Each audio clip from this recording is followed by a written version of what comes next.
South Korean epidemiologists have found that people were more likely to contract COVID-19 from members of their own household than from contacts outside the home.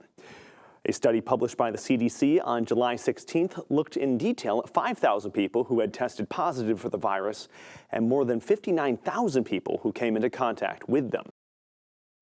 The number of Americans filing for unemployment benefits rose last week for the first time in nearly 4 months. This might be a sign that the labor market was stalling amid a resurgence in new COVID-19 cases and depressed demand.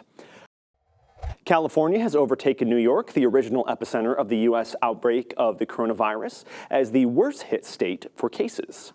Total cases in the most populous U.S. state rose by over 12,000 to a total of more than 421,000, the biggest single-day increase since the pandemic started.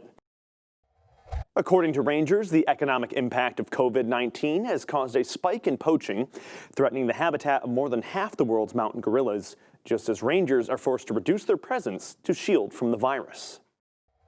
The United States has told China to close its consulate in Houston as the ties between the world's two biggest economies continues to unravel.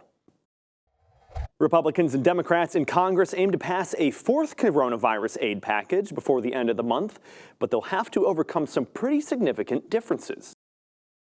The owner of Hungary's leading independent news website, Index.hu, has fired its editor-in-chief a month after the editor warned about press freedoms.